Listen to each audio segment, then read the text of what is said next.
नमस्कार। हिमाचल बुलेटिन में आपका स्वागत है। पेश हैं आज के समाचार। मुख्यमंत्री श्री जयराम ठाकुर ने आज लखनऊ में आयोजित भव्य समारोह में योगी आदित्यनाथ को लगातार दूसरी बार उत्तर प्रदेश के मुख्यमंत्री के रूप में शपथ लेने पर बधाई दी है। प्रधानमंत्री श्री नरेंद्र मोदी, भाजपा शासित राज्यों के मुख्यमंत्रियों, केंद्रीय मंत्रियों और अन्य प्रमुख नेताओं ने शपथ ग्रहण समारोह में भाग लिया। श्री जयराम ठाकुर भी लखनऊ में आयोजित योगी आदित्यनाथ के शपथ ग्रहण समारोह में शामिल हुए। मुख्यमंत्री ने आशा व्यक्त करते हुए कहा कि योगी आदित्यनाथ के दूरदर्शी और सक्षम नेतृत्व में उत्तर प्रदेश आने वाले वर्षों में सफलता की नई ऊंचाइयों को प्राप्त करेगा। मुख्यमंत्री श्री जयराम ठाकुर ने कहा कि कांगड़ा जिला के कंदरोड़ी औद्योगिक क्षेत्र को हिमाचल प्रदेश के अगले फार्मास्यूटिकल हब के रूप में चिन्हित किया गया है और इस औद्योगिक क्षेत्र में निवेश के लिए अनेक फार्मास्यूटिकल व न्यूट्रास्यूटिकल इकाइयों ने अपनी रुचि दिखाई है।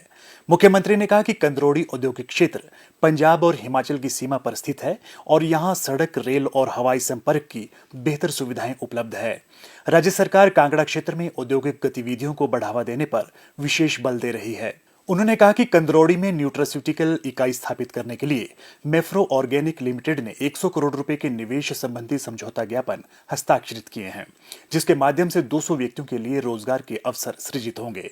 इससे पूर्व कंदरौड़ी औद्योगिक क्षेत्र में 70 करोड़ रुपए के निवेश वाले ग्रीनफील्ड प्रोजेक्ट ऑफ न्यूट्रास्यूटिकल्स को स्थापित करने के लिए समझौता ज्ञापन हस्ताक्षरित किया गया है, जिससे 300 व्यक्तियों को रोजगार के अवसर प्राप्त होंगे। इसे मिलाकर क्षेत्र में लगभग 170 करोड़ रुपए के निवेश और 500 व्यक्तियों को रोजगार के अवसर प्राप्त होंगे। मुख्यमंत्री ने निवेशकों को राज्य सरकार द्वारा हर संभव सुविधा प्रदान करने का आश्वासन दिया। उन्होंने कहा कि प्रदेश सरकार राज्य और विशेषकर कांगड़ा क्षेत्र में औद्योगिक विकास पर विशेष बल दे रही है। राज्य उद्योग विभाग को इन्वेस्टमेंट आउटरीच प्रोग्राम के तहत क्षेत्र में और अधिक निवेश आकर्षित करने के लिए निर्देश दिए गए हैं। उन्होंने कहा कि औद्योगिक विकास से न केवल क्षेत्र की आर्थिकी सुदृढ़ होगी, बल्कि इससे स्थानीय युवाओं के लिए रोजगार के अवसर भी सृजित होंगे। मुख्यमंत्री श्री जयराम ठाकुर ने कहा कि राज्य सरकार ने सोलन जिला के नालागढ़ में प्रस्तावित मेडिकल डिवाइसेस पार्क के लिए नॉलेज पार्टनर के रूप में राष्ट्रीय औषधीय शिक्षा एवं अनुसंधान संस्थान मोहाली के साथ एक समझौता ज्ञापन पर हस्ताक्षर किए हैं। ये समझौता ज्ञापन भारत सरकार के फार्मास्यूटिकल विभाग के बोर्ड सदस्यों द्वारा अनुमोदित किया गया है। श्री जयराम ठाकुर ने कहा कि हिमाचल प्रदेश राज्य औद्योगिक विकास निगम इस मेडिकल डिवाइसेस पार्क की अवधारणा, विकास और निष्पादन के लिए राज्य कार्यान्वयन एजेंसी है। राष्ट्रीय औषधीय शिक्षा एवं अनुसंधान संस्थान मोहाली मेडिकल डिवाइसेस पार्क में उत्कृष्टता केंद्र स्थापित करेगा, जो उद्योग एवं शिक्षण गतिविधियों को जोड़ने का कार्य करेगा। उन्होंने कहा कि वैश्विक प्रतिस्पर्धा के इस दौर में किसी भी निर्माता के लिए निरंतर विकास और नवाचार को अपनाना एक अनिवार्यता है। राज्य योजना विभाग ने इस पार्क को विकसित करने के लिए राज्य कार्यान्वयन एजेंसी को 74 करोड़ 95 लाख रुपए की स्वीकृति प्रदान की है और भारत सरकार का फार्मास्यूटिकल विभाग भी शीघ्र ही इसके लिए 30 करोड़ रुपए की अनुदान सहायता की पहली किस्त जारी करेगा। मुख्यमंत्री ने कहा कि राज्य के लिए ये एक महत्वपूर्ण परियोजना है और इसका राष्ट्रीय महत्व भी है। उन्होंने कहा कि प्रदेश सरकार इसे स्टेट ऑफ आर्ट और क्षेत्र विशिष्ट पार्क के रूप में निर्मित करने के लिए प्रतिबद्ध है। उन्होंने कहा कि इस पार्क में निर्माता उच्च कोटि के उत्पादों का निर्माण करेंगे और इसके दृष्टिगत राज्य सरकार विश्व स्तर पर उद्योग शोध क्षेत्र में परस्पर जुड़ाव की संभावनाएं तलाश कर रही है। उन्होंने कहा कि उद्योग विभाग को भारत सहित इजरायल, जापान, दक्षिण कोरिया, ताइवान और जर्मनी जैसे देशों के निवेशकों के साथ इन्वेस्टमेंट आउटरीच कार्यक्रम करने के निर्देश दिए गए हैं, क्योंकि इन देशों में चिकित्सा उपकरण क्षेत्र में अत्याधुनिक तकनीक उपलब्ध है। उन्होंने कहा कि एक निवेश आउटरीच का आयोजन पहले ही किया जा चुका है और इसके अंतर्गत दक्षिण कोरिया का एक प्रतिनिधिमंडल इसी मई माह में हिमाचल प्रदेश के दौरे पर आएगा।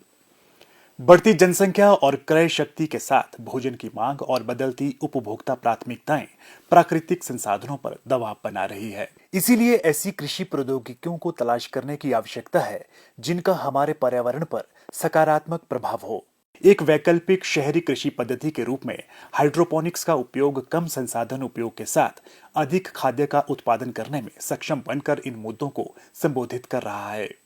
राष्ट्रीय प्रौद्योगिकी संस्थान NIT हमीरपुर से इंजीनियरिंग की शिक्षा प्राप्त कर 42 वर्ष के नवीन शर्मा ने कॉरपोरेट सेक्टर की अधिक आय वाली नौकरी छोड़कर हाइड्रोपोनिक्स तरीके से खेती कर न केवल प्रतिमाह 50 से 60 हजार रुपए कमा रहे हैं, बल्कि लाखों युवाओं के लिए प्रेरणा स्रोत भी बने हैं। 500 वर्ग मीटर क्षेत्र में स्थापित हाइड्रोपोनिक्स पॉली हाउस के माध्यम से नवीन शर्मा अच्छी कमाई के साथ साथ युवाओं को सीधा रोजगार भी प्रदान कर रहे हैं।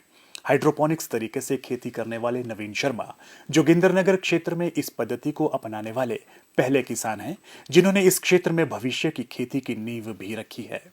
ये सेटअप तैयार करने से पहले हमने थोड़ी सी ट्रेनिंग ली थी, क्योंकि ये टेक्नोलॉजी अभी नॉर्थ इंडिया में कुछ नई थी। उस ट्रेनिंग लेने के बाद 2021 से लगातार हम पिछले 1-1.5 साल से इसको मेंटेन कर रहे हैं। यहाँ पे हमने बहुत डिफरेंट क्रॉप्स पे एक्सपेरिमेंट्स किए, लेकिन हमें धीरे धीरे ये समझ में आया कि हमें एक्जॉटिक वेजिटेबल्स की और काम करना चाहिए। तो हम ये लेट्यूस, बेसिल, चेरी टोमेटो और इवन स्ट्रॉबेरीज, ऐसे हमने काफ़ी उन फसलों की तरफ हमने ध्यान दिया है जिनका मार्केट में हमें अच्छा प्राइस मिलता है।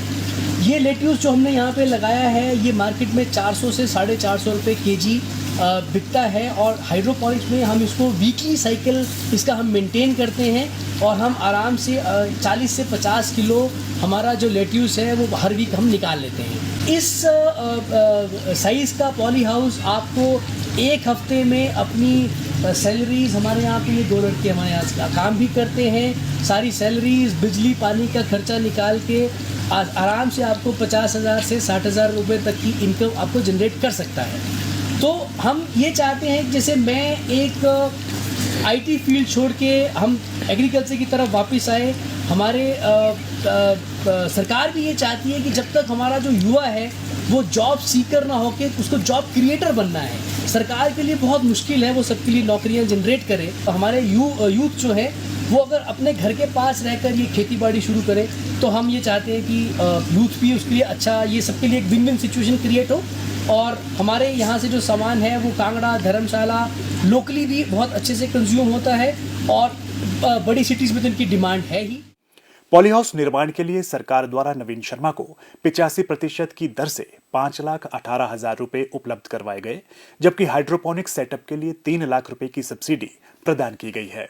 हाइड्रोपोनिक सेटअप के लिए कुल 10 लाख रुपए की लागत आई है।